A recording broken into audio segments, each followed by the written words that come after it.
Harry Potter and the Cursed Child is probably one of the most contentious extensions of the fandom for Harry Potter that there has ever been.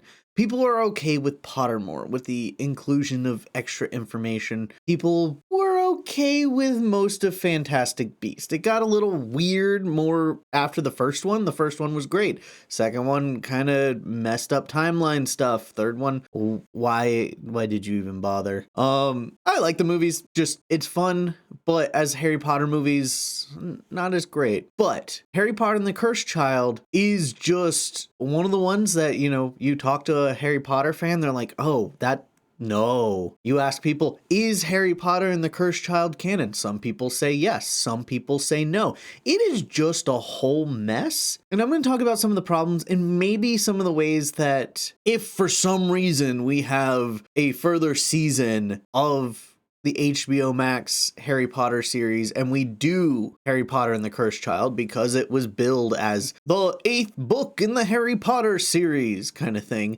how would we fix it? So let's talk about one of the big problems, the status quo of the wizarding world after the Wizarding War. Because yes, Harry Potter saves the world and everything goes back to normal. What?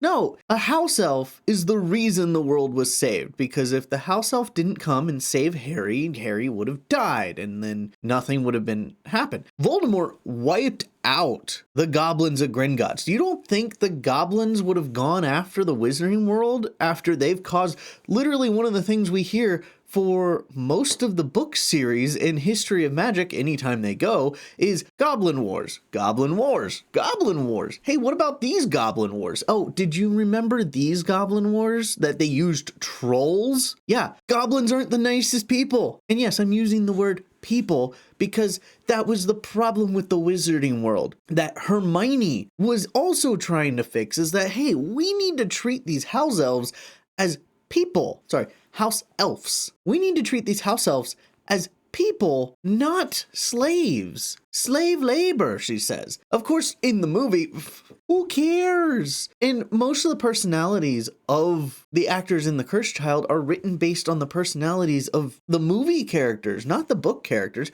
But then there's a lot of weird inconsistencies with that. So one thing that will really need to be fixed if we were to reboot Cursed Child into the Harry Potter series is just the personality of the characters. Because Hermione has a passion for elf's rights, at least until the 6th book. Book 4, book 5, she's heavily involved.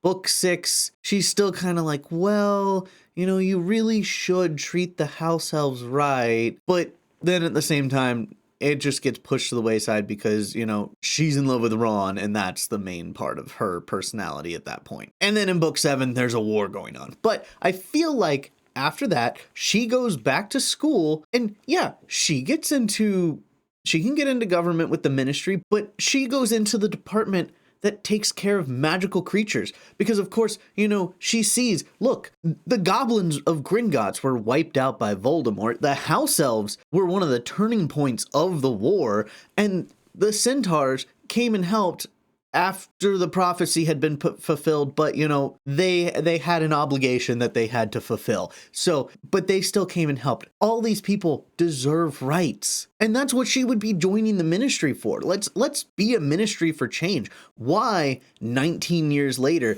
is the Wizarding World the exact same? Because there's a lot of things that happened in just the Muggle world between 1997 and 2016. Like the heavily introduced technology for the Muggles. Because why is there not a department of secrecy built in the ministry by then? Because, all the Muggles are walking around with camera phones and are taking pictures of any sort of magic that they might think, or people who think that they think are weird. Like, I feel like there should be more of a plot of, hey, one of the problems that we're trying to face is the fact that the Muggles are about to find out who we are because they have all this technology, and there's groups of people, like in Fantastic Beasts, that are trying to be like, hey, look, magic is real, wizards are real. But now it's probably people are believing them. People are getting on board. Instead of flat earth in the Wizarding World, you have the wizarding world as the big like conspiracy that the government's trying to uncover. You would probably have low attendance in Hogwarts because the Muggle-born students are like, this is cool and all, but I want to go play Fortnite. Like, come on. There's some disconnect going on with like, why are they still stuck in 1997? If we're going to make a sequel series, we got to kind of get with the times. It made sense in the 90s because there really wasn't any major technology. It's like, oh, cool. Yeah, you can play a PlayStation, but magic. But it's like, now I've got my phone. Like, you ever heard of Google? Like, the disconnect in the 90s between Muggle technology and wizard technology is very little. Like, yeah, you have some stuff that it's like, okay, Muggles may be getting it right. But in 2016, compared to the wizarding world, why would anybody want to be a wizard? Half the stuff you can do on your phone that wizards can't do. So I'm not going to question that. Another big thing is just the personality of the characters. Let's talk about Ron for a second. Ron in The Cursed Child is just a bumbling fool. Basically, they took the watered down version of Ron in the movies that literally just, I don't know nothing about no wizarding world. Ask the Muggleborn. She knows everything. Because that's literally what it is every line that Ron had about the wizarding world was given to Hermione because we got to make sure Hermione looks smart. They took that and then just made Ron a bumbling idiot who's just like, I've got two things in my personality. I work at Weasley's Wizards Wheezes and I'm married to Hermione. That's basically it for Ron, is he's married to Hermione because that's one of the major changes when they go back in time. And we'll talk about time travel. But when they go back in time, now he's not married to Hermione. Hermione's a grumpy old woman because she didn't marry Ron. And Ron is married to Padma Pavarti? I don't remember.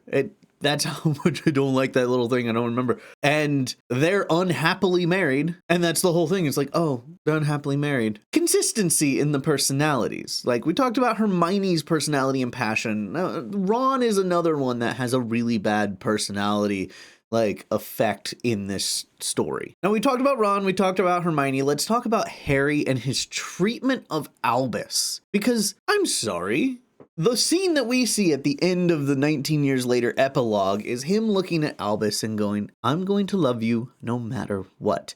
You go into Slytherin, that's cool. You go into Gryffindor, cool. If you go into Ravenclaw or Hufflepuff, your uncle might disown you, but whatever makes you happy is what I want for you. Because, he's compensating for the fact that he was abused as a child. And like, listen, I'm going to be the accepting father. I'm going to love you for who you are, like my mother did, unconditionally, no matter what. And then you're in Slytherin, you traitor. You're the worst son I have ever had. How dare you be part of Slytherin? And I understand it's the reactionary. That's the whole part of the story, is Harry and Albus having that reaction like, oh, you are in Slytherin. And that preconceived like, oh, Slytherins are bad in Harry's mind. And that's just kind of the letdown that Albus was, because everybody's like, oh no, Albus is supposed to be the best of us. He named after Albus Dumbledore. And it's just, but by the end of the story, it's like, oh, I should have accepted you for who you are. And it's just, you said at the beginning that you were going to accept him for who he is. And now you went through this whole thing that just was like, what the hell, man? And then it's like at the end, it's like, oh, no, you're good. So it's just, why even have that? Why do we have that contention? What was the purpose of it? Like, to make Harry look like a bad guy? Like, why are we making the hero of the 7 stories be the bad guy in this one? And it's just, I understand we're supposed to be now following Albus Severus, but why are we making the grown-ups look like idiots? It's like we just spent 7 books with these people and now you're making them look like idiots. And then you also have Harry and Draco. I'm sorry, Harry saved Draco's life on multiple occasions, and Draco should be happy he's not in Azkaban. Like, honestly, after the shit that he pulled, he should be lucky to not be in Azkaban, as well as his mother and father, because they were openly part of the Death Eaters. So it's just one of the things. It's like, okay, so Harry clearly pulled some strings to keep Draco out of Azkaban, because they would have had to present the trial, because we probably would have had the same trials that we saw in Goblet of Fire, where, you know, hey, let's bring in all of these Death Eaters and go, yep, you're a Death Eater. Yep, you're a Death Eater. Yep, you're a Death Eater. Get the hell out of here. Oh, Dolores Umbridge, you were complicit in the torture of so many people. Get out of here. You're not a Death Eater. We'll talk about more about her in a little bit, because there's more to her story that we have to talk about. But Draco Malfoy, I'm not saying he should be grateful for what Harry Potter did for the Wizarding World. No, but he shouldn't be like, you guys treated me like crap, and every time I've asked for help, and it's like, why? No, Draco wouldn't be asking for help. He would be grateful for the fact that he gets to have a life. Like, yes, they probably should have, Harry and Ron and Hermione probably should have come out and been like, hey, listen, Draco is not a bad guy. That's why he is not in Azkaban. I also stand on the part of Draco should have been the one to destroy the diadem. That's just me. But you had Harry destroy the diary, Dumbledore destroy the ring, Ron destroy the locket, Hermione destroy the cup, Crabbe and or Goyle destroy the diadem, and Neville destroy the snake, Voldemort destroy Harry, and then Harry destroy Voldemort. So it's like, you know, I know he had the whole Elder Wand situation, so maybe you could say, well, Malfoy was the reason Voldemort died. So then you have all of the characters, but it's like, he should have destroyed a Horcrux. Like, in the way things work, Draco should have destroyed the Horcrux. But because even Harry says it should be you who destroys the locket, there's certain kind of magic with these things, and I feel like it should be yours. So whatever, that's by the by. Harry and Draco's relationship should be very different. It shouldn't be as contentious as it is in Cursed Child, especially when their sons become friends. It should have probably been a sit down and been like, you know, that is what we should have been, but I was so blinded by my father's pure blood mentality. Draco basically gets disowned by his father when he marries Astoria Greengrass, because she is not a pureblood. I actually think she is a pureblood, but she's like a blood traitor. I don't know. Astoria Greengrass is a weird situation because she didn't exist. Daphne Greengrass does, but then all of a sudden she has a sister, a younger sister that Malfoy marries. Okay, not mad at that. Whatever. At least he didn't marry Pansy Parkinson. But the situation should be like, hey, look, this is who we should have been when we were kids. Open to the idea of being friends. And like, even Scorpius likes a Weasley. Like, it works out. Like, you know, hey, I was just blinded by the hatred that my father had raised me on, not understanding what it was. I was just mimicking what he told me. Unfortunately, I got too deep and realized so far in that this is not what I wanted, becoming a Death Eater, having to kill Dumbledore, and realizing, you know, my family's fucked. And that's the same thing that happened with Regulus Black, is the whole idea was, you know, I want to bring pride to my family because that is what we do as Blacks. He gets in with the Death Eaters, realizes, no, this is kind of bad stuff. I don't want this. Look at how he treats the house elves. Wow, what a concept that didn't carry over into Cursed Child. Like, when Harry realizes in Deathly Hallows, you know what, if we had treated Creature with respect when we first got here, like Dumbledore and Hermione were saying in Order of the Phoenix, maybe he wouldn't have betrayed Sirius, Sirius wouldn't have died, and the Wizarding War wouldn't have been as bad as it was. But because we were treating the house elves poorly, we got betrayed and our whole situation got blown up. So it's one of those things, it's like, it goes back to, why did the status quo in the Wizarding world stay the same? Why do we have this rivalry between Harry and Malfoy still? And then we've talked a little bit about Albus being in Slytherin, but let's talk a little bit more about it. Did it make sense? Because the 19 years later is like, I don't want to be in Slytherin. And I understand the whole idea was he meets Scorpius, and Scorpius is like, I want to be in Slytherin. And Albus is like, I really like this guy. I think I want to be in Slytherin too, so I can be with this guy. But you could have also had it the other way. Have Scorpius be in Gryffindor, because Scorpius wants to be with Rose. So have Scorpius be in Gryffindor, Albus be in Gryffindor. Have that little bit of contention with Scorpius and Malfoy, because that makes sense, because Malfoy is still, he has those prejudices against Gryffindor, where Harry has gotten over that. And then you have just, Harry, Scorpius, Rose getting into trouble. It's the same idea, but because Rose is a Weasley Granger, we have to add a third to the party, and that person is Scorpius. And it still works. The whole story can still work without the contention of Harry just saying, it's okay to be in Slytherin, son. But if you don't want to be in Slytherin, all you have to do is ask, wait, why the hell are you in Slytherin? You're a disappointment to this family. Where Malfoy, finding out his son is in Gryffindor, would probably be like, I'm sorry, son, you are a legacy in Slytherin. You could have had anything you wanted within Slytherin. You could have been a king of Hogwarts, and you chose to be in Gryffindor with that Potter boy. And then that's when you have Harry and Draco sit down and work things out and realize, you know what, maybe our sons are better off together, because that's what I wanted to be. Draco specifically saying that's what I wanted to be. I wanted to be your friend, and go into depth about Draco and Harry being friends. But we get it with Scorpius and Albus, which I think now in a couple rewrites, like the original script, it's they're friends, nothing else. Now it's kind of like they're friends. Scorpius may be into Rose Weasley Granger, but by the end of it,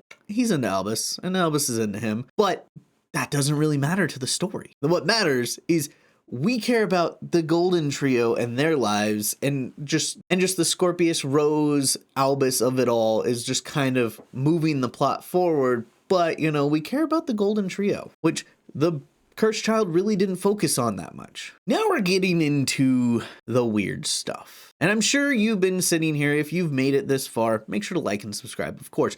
But if you've made it this far, you're probably sitting there waiting for me to talk about the time travel of it all. Because that is the main plot of this story, is about trying to get a time turner to save Cedric Diggory. But in actuality, we're trying to get the time turner because if we save Cedric Diggory, the Dark Lord comes back for some reason, because Cedric Diggory becomes a Death Eater. But not only Cedric Diggory becomes a Death Eater, but so does Professor Dolores Jane Umbridge, who becomes a Death Eater, and one of the bigger Death Eaters. And then it kind of also ties into Epic Universe, which we'll get into Dolores again, like I said. But let's talk about Cedric being a Death Eater. So because Cedric is so shamed for not getting the Triwizard Tournament, but also not being killed with the return of Voldemort, he just goes, you know what? That Harry Potter, I hate him. I hate him so much, I'm gonna become a dark wizard. Yup. What? Why did that even have to become? I become so shamed. Then you might as well have just been like, hey, he liked Cho, Harry liked Cho, and Harry somehow sniped Cho for the Yule Ball. And that's what made Cedric turn to the dark side, is, that Harry Potter, he took my lady. Oh, I'm gonna be a bad guy now. What? This man in the third book, when he caught the snitch out from under Harry as Harry fell to the broom, or as Harry fell off his broom to the ground, goes, no, let's redo that. I'm sorry I caught the snitch. I didn't realize he almost died, because I couldn't see because it was raining. I'm so sorry. You're going to say that man becomes the right-hand man of the Dark Lord because he's embarrassed during the Triwizard Tournament and decides, you know what? Harry Potter, I'm going evil. What? Just get rid of that whole part of the story, which I know that kind of defeats the whole purpose, because it was you must save the spare. And it's okay, just prevent him from dying. You don't have to make him a Dark Lord. But then it's okay, you prevented him from dying. How does that change the timeline, actually? Well, he would still be dating Cho. Harry would never date Cho. Marietta may not end up coming to the DA because Cho may not be coming to the DA. The only reason Cho comes is because she likes Harry. Or she does come because Cedric's like, dude, that Harry Potter guy, he's good people. He's good people. Because Cedric would have graduated. He was in his 7th year. So, Cho may have come with Mariette Edgecombe and nothing would have changed. So what's it matter? It's just, you would have had less fights between them because they wouldn't have dated. She wouldn't have cried all the time. And yeah, I don't know. Why make Cedric a Death Eater? All right, and let's get to the umbrage of it all, because this is a little bit more complicated now with the introduction of Epic Universe and the Battle of the Ministry. Because basically it canonizes Dolores Umbridge that she was a Death Eater, even though she wasn't a Death Eater in the books, and that it's like, oh no, she wanted to be a Death Eater, but she had to present herself as not a Death Eater, because in The Cursed Child, when we go back, she becomes one of the top leading people because she's the head mistress of Hogwarts, but she's the one who's like, yes, we must worship the Dark Lord. Okay. And in Epic Universe, when they have the trial, she steals a time turner and goes, we're gonna go back to the time of Voldemort. And she has a following of Death Eaters. Like, she's become the leader of the Death Eaters in the Battle of the Ministry, and it doesn't make sense. Is Dolores a Death Eater? I don't think so. I do have a headcanon of, if she were a Death Eater, that her Death Eater robes would always be pink, and then there would just be a scene of Voldemort going, Dolores, we wear black robes as Death Eaters. Yes, sir, but I really do like pink. Because she's really short. But that's just part of it. Why is Dolores Umbridge a Death Eater now? Cursed Child makes her a Death Eater. The Battle of the Ministry basically makes her a Death Eater that the Death Eaters rally behind to bring back Voldemort. I understand she's not a good person, but she thinks she's a good person, so she would not be on the side of Voldemort. She thinks she's doing good. That's why she can produce a Patronus. Dark wizards cannot produce Patroni, which is also one of the reasons, we talk about dark wizards cannot produce Patronus. Voldemort, it would probably kill him if he tried to produce a Patronus. Malfoy cannot produce a Patronus. Snape can produce a Patronus because he is not a bad guy. He's not a good person. That's for sure, but he's on the side of good. That's why he can produce a Patronus. Neville can produce a Patronus. We just never see his Patronus. And I hate that people are like, oh, Neville doesn't have a Patronus. And it's like, we just never see it. And we're never confirmed on what his Patronus is. Because he is able to produce silver vapor, which means he can produce a Patronus. He just never had the chance because they were interrupted. But Dolores Umbridge is not a dark wizard, would not bring about the time of Voldemort. And yes, she would probably have been put into Azkaban because of the things that she did, being complicit with the torture of the wizarding world as a whole, really. Everybody in Hogwarts was tortured by her while she was there. She got her comeuppance for that. But then she decided to lead the Muggle registration reform. But she's not a Death Eater, and I don't think would openly follow Voldemort. Because, of course, we had the Battle of Hogwarts. Was she there with the Death Eaters? I think if she was there with the Death Eaters as a Death Eater, she would have been name dropped. She's probably sitting back in the Ministry just going, well, I'm screwed. Better start burning some of this paperwork. So yeah, that's it. She was for the Ministry. Whatever the Ministry wanted, she was loyal to. Kind of like Percy. Percy was like, nah, there's no Voldemort. But when Voldemort comes back, he's still kind of like, I can't accept my family because I would have to admit I'm wrong. So kind of the same idea. But Percy does come around. Dolores Umbridge just is a villain, but not a dark wizard. All right, we got a little bit left to fix. Let's talk about time travel. Time travel was introduced in Prisoner of Azkaban with the Time Turner. It is a very simple time travel, paradox-free. It's whatever happened, has always happened, will always happen, will never not happen. Is because Harry and Hermione went to the past. They were there when we were first going through the time, and then they went back, and then they went through it. So there were always 2 Harrys, 2 Hermiones during that whole time during Prisoner of Azkaban. There was never a point there was no 2 Harrys, no 2 Hermiones. It's what is called a bootstrap paradox, where the best one is, Beethoven. You're a fan of Beethoven. You build a time machine just so you can go and see Beethoven. And you have all of his music. Every single piece of music, sheet music that he ever wrote, you have a collection of it. You go back in time and you're like, you know what? I want Beethoven to sign my music. Because you know how cool that would be to have Beethoven's signature right on the front of my book of collection of Beethoven. You go back in time and no, everybody's like, who the hell is this Beethoven guy? And you're like, the greatest musician ever. And they go, no, we've never heard of someone like that. And you're like, what? And then you realize Beethoven never existed. So what do? You become Beethoven. You dress like Beethoven. You realize when you looked at pictures of Beethoven, kind of did look like you. So you started dressing like Beethoven. You started pretending to write his music because you had all of his music there. But then in the end, it's like if you wrote Beethoven's music based off of Beethoven's music, who originally wrote Beethoven's music? And that's exactly the kind of time travel that goes on in Harry Potter and the Prisoner of Azkaban.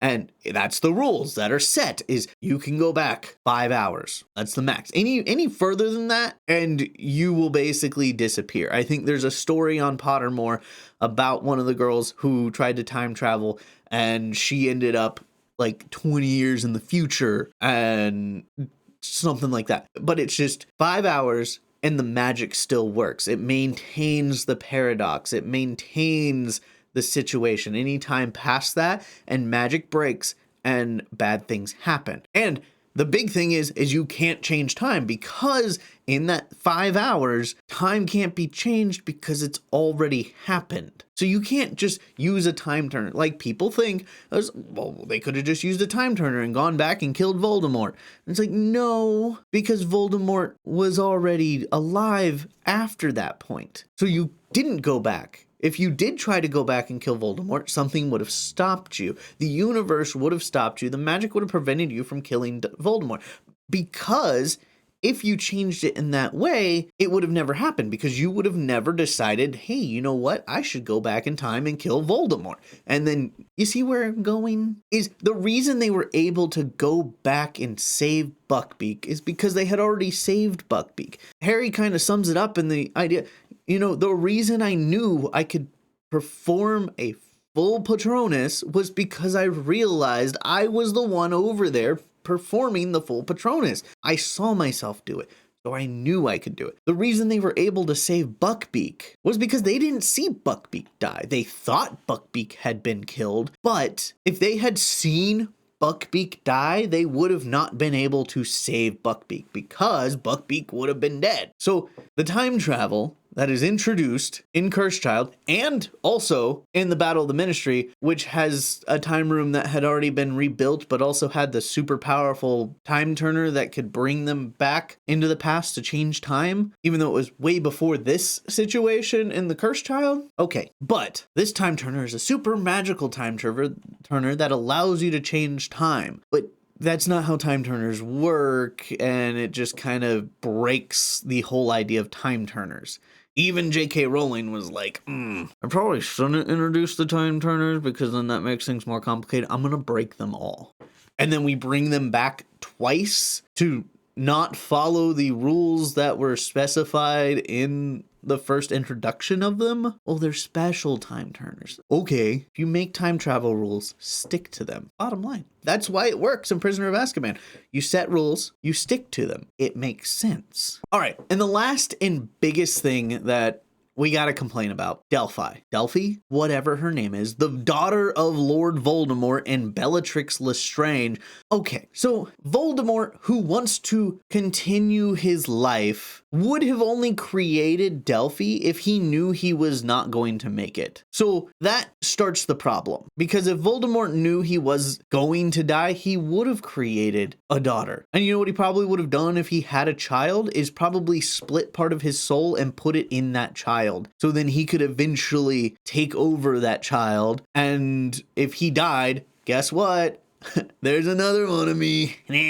Voldemort would not have continued his lineage because he was afraid somebody would overtake him. If he found out he had a child, he would have killed that child because he would have been afraid that that child would have killed him. It's the whole Oedipus story is, Oedipus's father heard a prophecy that he would be killed by his son, and so he threw his son down the river. His son didn't die. His son came back and killed him. His son didn't know he was his son. It was just, hey, you're a bad guy. I'm going to kill you. I killed you, and then I married your wife. Oh crap, that's my mother. So that probably would have been what happened, is Delphi would have come, killed Voldemort, after a while been like, you know what? I'm a better dark wizard than you. I'm going to kill you. And then marry Bellatrix. Not at all. Voldemort would never have a child. The whole idea that, oh, why would Voldemort and Bellatrix hook up? It's like, I don't care about that. I have a whole theory. So click up here if you want to look at the reason for Bellatrix marrying Rodolphus and why she wasn't with the Dark Lord.